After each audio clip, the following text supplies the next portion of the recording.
اگلی حدیث جو میں نے آپ کے سامنے پڑھی یہ بخاری کی حدیث ہے. اس میں حضرت ابو ہریرہ رضی اللہ تعالیٰ عنہ راوی ہیں. کہتے ہیں کہ حضور صلی اللہ علیہ وسلم نے فرمایا کہ بے شک اللہ تعالیٰ فرماتے ہیں جو شخص میرے دوست سے دشمنی رکھے تو میرا اس کے ساتھ اعلان جنگ ہے. یعنی اگر کوئی شخص اللہ سے محبت کرتا ہے اور لوگ اس سے دشمنی پہ اتر آتے ہیں تو اللہ تعالیٰ خود اس کا نگہبان ہو جاتا ہے, خود اس کو بچانے والا ہوتا ہے, خود اس کی مدافعت ان کی طرف سے کرنے والا ہوتا ہے. کیونکہ قرآن پاک میں اللہ تعالیٰ نے فرمایا ان اللہ یدافع عن الذین آمنوا کہ اللہ تعالیٰ اہل ایمان کی مدافعت کرتا ہے, خود انہیں بچاتا ہے, خود ان کے اوپر ہاتھ رکھتا ہے. اس لیے کہ اللہ تعالیٰ کیوں نہ ان سے محبت کرے جو اللہ سے محبت کرتے ہیں. لہذا انسان کو اگر پروٹیکشن چاہیے تو اس کے لیے بھی بہترین طریقہ یہ ہے کہ انسان حقیقی معنوں میں لا الہ الا اللہ پر عمل پیرا ہو جائے, ہر چیز کو دل سے کھرچ کے نکال کے صرف اور صرف اللہ تعالیٰ کی محبت دل میں جم جائے. پھر فرمایا اور میرا بندہ میرا قرب حاصل نہیں کر سکتا کسی عمل کے ساتھ جو زیادہ مجھے محبوب ہو اس عمل سے جس کے ادا کرنے کو میں نے اس پر فرض کر دیا. یہ بہت اہم بات ہے جو سمجھنے کے لائق ہے کہ اللہ تعالیٰ فرماتے ہیں کہ میرا بندہ اسی وقت میرا قرب حاصل کر سکتا ہے, میرے قریب ہوتا ہے جب وہ اس کام کو کرتا ہے جس کام کو کرنے کو میں نے اس پہ فرض کر دیا ہے. یعنی جب تک انسان سمپلی اس کو سمپل سینٹنس میں آپ یوں کہہ سکتے ہیں کہ جب تک انسان فرض ادا نہیں کرتا اللہ کے قریب نہیں ہو سکتا. سیدھی سی بات ہے. اب آپ دیکھیں ہمارے محبت کے پیمانے اور اللہ تعالیٰ کا پیمانہ کیا ہے. وہ کہتا ہے کہ مجھ سے محبت کرتے ہو, میری محبت چاہتے ہو, میری محبت کو جلد از جلد حاصل کرنے کا طریقہ یہ ہے کہ اپنا فرض ادا کرو. اب فرائض میں کیا چیز شامل ہوتی ہے؟ آپ دیکھیں کہ ایک تو وہ فرائض کی قسمیں ہیں جو بندے اور اللہ کے درمیان ہیں, جیسے نماز ہے, روزہ ہے, حج ہے, زکوٰۃ ہے. یہ اللہ کے ذمہ ہے, یعنی اللہ کا حق ہے اور ہمارے اوپر فرض ہے. اور دوسرے وہ فرائض ہیں جو بندوں کے حقوق ہیں اور ہمارے اوپر فرائض ہیں, جیسے والدین کے حقوق ہیں تو وہ ہم پر فرائض ہیں, جیسے استادوں کے حقوق ہیں تو ہم پر فرائض ہیں, جیسے بچوں کے حقوق ہیں تو ہم پر فرائض ہیں, جیسے ہمسایوں کے حقوق ہیں, جیسے تمام مسلمانوں کے حقوق ہیں.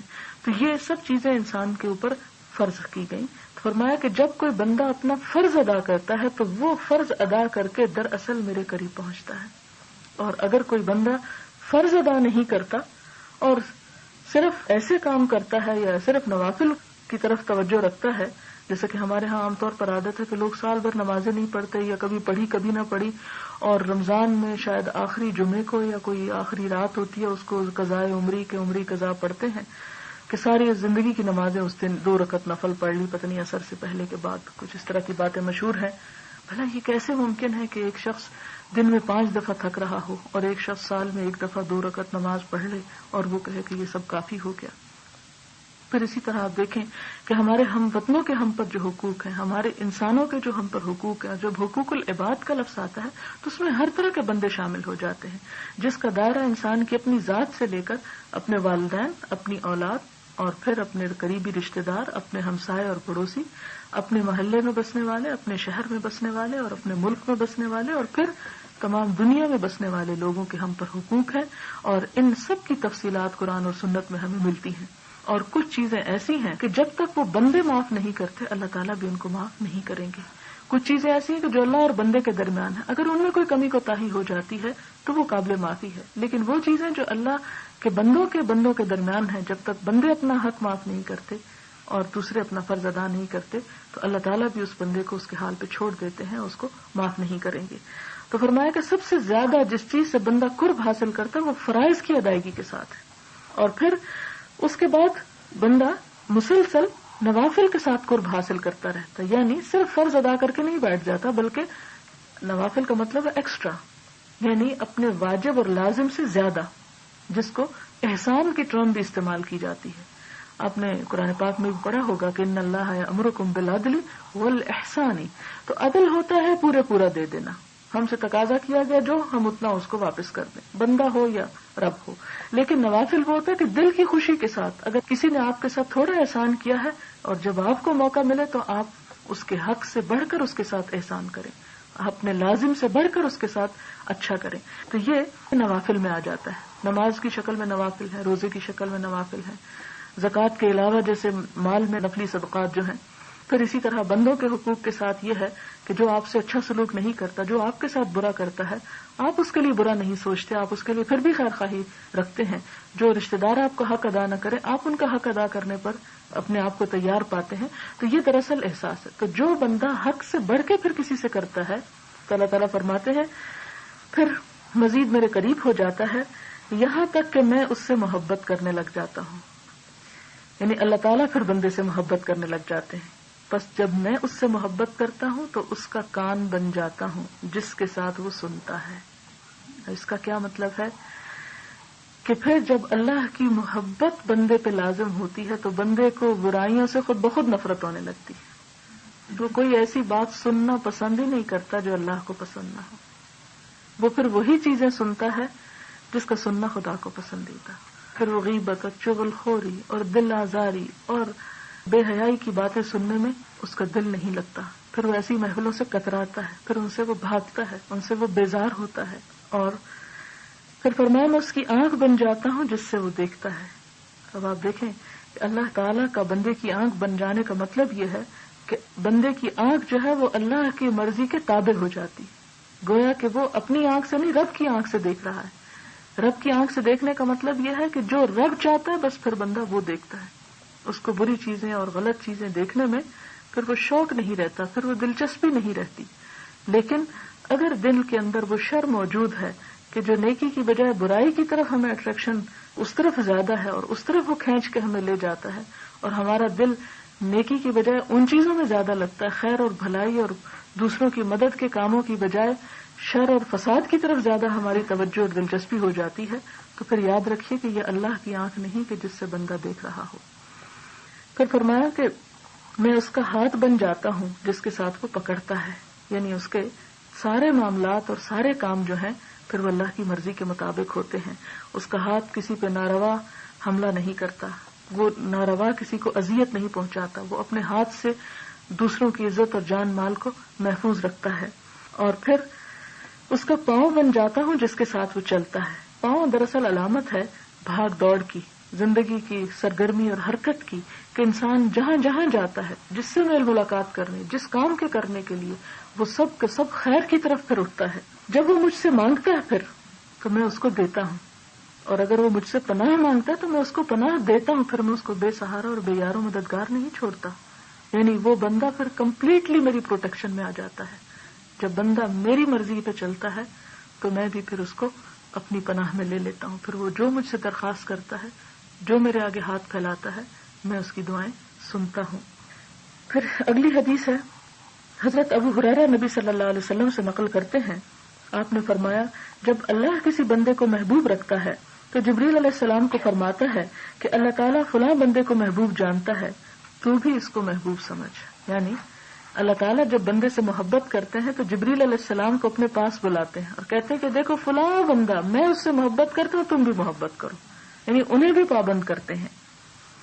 پھر جبریل علیہ السلام آسمان والوں کو پکارتے ہیں اور کہتے ہیں کہ اللہ تعالیٰ فلاں انسان کو محبوب رکھتے ہیں, بس تم بھی اس کو محبوب رکھو. تو آسمان والے اس کو محبوب جانتے ہیں. پھر زمین میں بھی اس کی قبولیت اتار دی جاتی ہے, یعنی زمین والے بھی اس سے محبت کرنے لگتے ہیں.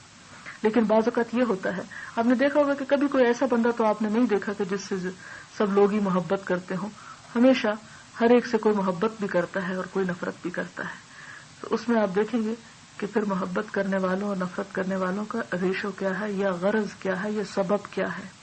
کیونکہ آپ دیکھیں کہ حضور اکرم صلی اللہ علیہ وسلم اللہ کے محبوب ترین بندے تھے, لیکن مشرکین مکہ جو تھے دل میں آپ کو چاہتے تھے, زبانی پروپیگنڈے سے آپ کے ساتھ آپ کی مخالفت کرتے تھے. تو بعض اوقات صرف زبانی پروپیگنڈا جو ہوتا ہے وہ دل کی نفرت کا اظہار نہیں ہوتا, وہ صرف انسان کے اپنے کچھ مقاصد یا اپنے کچھ دل میں ایسی چیزیں ہوتی ہیں, کچھ خواہشات ہوتی ہیں جن کا وہ اس طرح سے اظہار کرتا ہے. لیکن آپ دیکھیں کہ حضور صلی اللہ علیہ وسلم سے آپ کے دشمن بھی آپ سے محبت کرتے تھے اور آپ سے ایک طرح کا یعنی چھپ چھپ کے آپ سے قرآن سنتے تھے اور آپ کے کلام کو سنتے تھے اور مانتے تھے خدا کی قسم جو کہتا ہے وہ سچ ہے, لیکن اگر ہم اس کی بات مان لیں تو پھر ہماری عزت کہاں گئی. تو وہ اپنی انا کی خاطر آپ صلی اللہ علیہ وسلم کی اور بعضوں کا دوسرے مقاصد کی خاطر آپ سے ضد رکھتے تھے. تو ان چیزوں کو چھوڑ کر جو دلوں میں سچی قدر اور محبت ہوتی ہے یہ اسی وقت اللہ تعالیٰ بندوں کے لیے پیدا کرتا ہے جب بندے اپنے آپ کو اللہ کے لیے خالص کر لیتے ہیں۔ یہ بخاری کی روایت تھی، اور اگلی حدیث میں ہے کہ رسول اللہ صلی اللہ علیہ وسلم نے فرمایا اللہ تعالیٰ کسی بندے کو دوست رکھتے ہیں تو جبریل کو بلا کر فرماتے ہیں کہ میں فلاں کو دوست رکھتا ہوں، تو بھی اس کو دوست رکھ۔ بس جبریل اس کو دوست رکھتے ہیں۔ پھر آسمان والوں میں جبریل منادی کرتا ہے اور کہتا ہے کہ اللہ تعالیٰ فلاں انسان کو دوست رکھتے ہیں، بس تم بھی اس کو دوست رکھو۔ چنانچہ آسمان والے اس کو دوست رکھتے ہیں، پھر اس کو زمین میں بھی قبولیت حاصل ہو جاتی ہے۔ اور جب اللہ پاک کسی بندے کو برا جانتے ہیں تو جبریل کو بلاتے ہیں اور کہتے ہیں کہ میں فلاں انسان سے بغض رکھتا ہوں، تو بھی اس سے دشمنی رکھ۔ بس جبریل اس کو دشمن جانتا ہے، پھر آسمانوں میں منادی کرتا ہے کہ اللہ فلاں انسان سے بغض رکھتا ہے، تم بھی اس سے بغض رکھو۔ بس وہ اس سے بغض رکھتے ہیں، پھر زمین میں اس کے ساتھ دشمنی رکھتی جاتی ہے۔ اگلی حدیث حضرت عائشہ سے روایت ہے کہ رسول اللہ صلی اللہ علیہ وسلم نے ایک آدمی کو ایک لشکر پر سردار بنا کر بھیجا۔ وہ شخص اپنے ساتھیوں کو نماز پڑھاتا اور اپنی قرات کو قل هو اللہ احد پہ ختم کرتا، یعنی جو کچھ بھی پڑھتا قرآن پاک میں سے آخری چیز قل هو اللہ ہوتی۔ جب وہ لوگ واپس لوٹے تو رسول اللہ صلی اللہ علیہ وسلم کے پاس اس بات کا ذکر ہوا تو آپ نے فرمایا اس سے دریافت کرو کہ وہ اس طرح کیوں کرتا ہے، ہر رکعت میں اور سورت پڑھنے کے بعد یا اور چیز پڑھنے کے بعد قل هو اللہ کیوں پڑھتا ہے۔ لوگوں نے اس سے دریافت کیا، اس نے جواب دیا میں اس لیے قل هو اللہ احد کے ساتھ ختم کرتا ہوں کہ اس میں اللہ تعالی کی صفت موجود ہے، بس میں اس کے پڑھنے کو محبوب جانتا ہوں کہ قل هو اللہ احد اللہ کی توحید کا بیان ہے۔ رسول اللہ صلی اللہ علیہ وسلم نے فرمایا اس کو بتا دو کہ اللہ تعالیٰ اس کو محبوب جانتے ہیں، اللہ تعالیٰ بھی اس سے محبت رکھتے ہیں، کہ جو اللہ سے محبت رکھتا ہے اللہ بھی پھر اس سے محبت رکھتا ہے۔ باب نمبر 48 ہے باب التحذیر من ایذاء الصالحین والضعفاء والمساکین، نیک لوگوں اور کمزوروں اور مسکینوں کو اذیت پہنچانے سے ڈرانے کا بیان۔ یعنی اذیت تو کسی کو بھی نہیں دینی چاہیے، کسی کو بھی نہیں ستانا چاہیے۔ مسلمان کی تو تعریف ہی یہ بتائے گی کہ المسلم من سلم المسلمون من لسانہ ویدہ، کہ مسلمان وہ ہے جس کی زبان اور جس کے ہاتھ سے دوسرے مسلمان محفوظ رہیں، یعنی یہ پہچان بتا دی گئی۔ لیکن اگر کوئی شخص ستاتا ہے اور وہ ستاتا ہے نیک لوگوں کو، کمزور لوگوں کو، بے سہارا کو، مسکینوں کو، تو اس سے ڈرنا چاہیے، وہ ستانے میں بھی بدترین درجے کا جرم کر رہا ہے۔ قال اللہ تعالی والذین یؤذون المؤمنین والمؤمنات بغیر ما اکتسبوا فقد احتملوا بہتانا واثما مبینا۔ ارشاد خداوندی ہے اور جو لوگ مومن مردوں اور مومن عورتوں کو ایسے کام کی تہمت سے جو انہوں نے نہ کیا ہو ایذا دیں، ستائیں، تو انہوں نے بہتان اور سری گناہ کا بوجھ اپنے سر پہ رکھا ہے۔ یعنی اگر کوئی شخص کسی کے اوپر بہتان لگاتا ہے یا الزام لگاتا ہے بغیر کسی تحقیق کے، بغیر کسی حق کے اور بغیر حقیقت کو جانے اور اپنے کلام سے دوسروں کو اذیت پہنچاتا ہے تو فرمایا کہ وہ شخص اپنے سر پہ گناہ کا بڑا بوجھ لاد لیتا ہے۔ وقال تعالی فأما اليتیم فلا تقہر وأما السائل فلا تنہر، فرمایا کہ تم یتیم پر ستم نہ کرو، اس کو جھڑکو مت، اما الیتیم فلا تقہر واما السائل فلا تنہر، اور مانگنے والے کو جھڑکو مت۔ واما الاحادیث فکثیرۃ منها حدیث ابی ہریرہ رضی اللہ عنہ فی الباب، اس سلسلے میں بہت سی احادیث ہیں جو پہلے ذکر ہو چکی ہیں۔ یہاں پر حضرت ابو ہریرہ کی حدیث ہے جو پیچھے گزری کہ میں نے اس کے ساتھ اعلان جنگ کر دیا جو میرے محبوب کو ستائے، یعنی اللہ کے نیک بندوں کو جو لوگ ستاتے ہیں اللہ تعالیٰ اس کے خلاف اعلان جنگ کرتے ہیں۔ یہ تو گزر چکی، اور اس میں ان حدیثوں سے سعد بن ابی وقاص کی حدیث ہے جو یتیم کے ساتھ نرمی کرنے کے باب میں پیچھے گزر چکی ہے۔ اور نبی صلی اللہ علیہ وسلم کا ارشاد ہے اے ابو بکر اگر تم نے ان کو ناراض کر دیا تو تم نے اپنے پروردگار کو ناراض کر دیا، یعنی اگر غریبوں اور یتیموں کو تم ناراض کرو گے، انہیں ستاؤ گے، تو دراصل تم اپنے رب کو ناراض کرو گے، کیونکہ اللہ تعالیٰ ایسے لوگوں سے محبت کرتا ہے۔ آخری حدیث اس بات کی ہے وعن جندب بن عبد اللہ رضی اللہ عنہ قال قال رسول اللہ صلی اللہ علیہ وسلم من صلى صلاة الصبح فهو في ذمة الله فلا يطلبنكم الله من ذمته بشيء فإنه من يطلبه من ذمته بشيء يدركه ثم يكبه على وجهه في نار جہنم، رواہ مسلم۔ حضرت جندب بن عبداللہ سے روایت ہے کہ رسول اللہ صلی اللہ علیہ وسلم نے فرمایا جو شخص صبح کی نماز پڑھ لیتا ہے وہ اللہ کی ضمانت میں آ جاتا ہے، یعنی اللہ تعالیٰ کی حفاظت میں آ جاتا ہے. اور پڑھنے سے مراد کیا؟ وقت پہ پڑھنا، قضا نہ کرنا، ادا ہے یہاں پر. بس اللہ پاک تم سے اپنی ضمانت کی وجہ سے کچھ باز پرس نہ کرے، اس لیے کہ اللہ تعالیٰ جس شخص سے اپنے ذمے کو کسی وجہ سے طلب کرے گا تو اس کی خلاف ورزی کرنے کی وجہ سے پکڑ لے گا اور اس کو منہ کے بل جہنم کی آگ میں پھینک دے گا. مراد یہ کہ ایسے لوگ جو اللہ کی حدود کی پاسداری کرتے ہوں پھر لوگ ان کو ستائیں تو دراصل وہ اللہ کو چیلنج کرتے ہیں، اور اللہ کو چیلنج کرنے والے پھر خود اپنے لیے مصیبت کو مول لیتے ہیں. آخر دعوانا ان الحمدللہ رب العالمین. سبحان اللہ وبحمدہ عدد خلقہ ورضا نفسہ وزنة عرشہ ومداد کلماتہ. سبحان اللہ العظیم. اللہم صل علی محمد وعلی آل محمد كما صليت على إبراهيم وعلى آل إبراهيم إنك حميد مجيد. اللهم بارك على محمد وعلى آل محمد كما باركت على إبراهيم وعلى آل إبراهيم إنك حميد مجيد. ربنا آتنا في الدنيا حسنة وفي الآخرة حسنة وقنا عذاب النار. ربنا لا تزغ قلوبنا بعد إذ هديتنا وهب لنا من لدنك رحمة إنك أنت الوهاب. يا حي يا قيوم برحمتك نستغيث. يا حي يا قيوم برحمتك نستغيث. ربنا ظلمنا أنفسنا وإن لم تغفر لنا وترحمنا لنكونن من الخاسرين.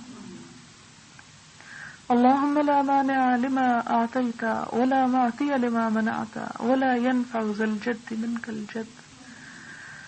اللهم ارزقنا حبك وحب من يحبك وحب عمل يقربنا إلى حبك. اللهم طهر قلوبنا من النفاق وعملنا من الرياء ولساننا من الكذب وأعيننا من الخيانة فإنك تعلم خائنة الأعين وما تخفي الصدور. اللهم إنا نعوذ بك من زوال نعمتك وتحول عافيتك وفجاءة نقمتك وجميع سخطك. يا حي يا قيوم برحمتك نستغيث. لا إله إلا الله وأنت الحليم الكريم. سبحان الله رب العرش العظيم والحمد لله رب العالمين.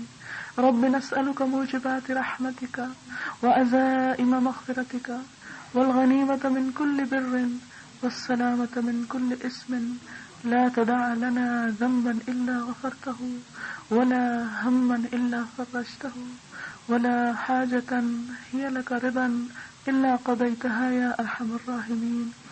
ربنا تقبل منا إنك أنت السميع العليم وتب علينا إنك أنت التواب الرحيم. وصلى الله تعالى على خير خلقه محمد وعلى آله وأصحابه وأهل بيته أجمعين برحمتك يا أرحم الراحمين. إلهي سبحانك اللهم وبحمدك نشهد أن لا إله إلا أنت نستغفرك ونتوب إليك.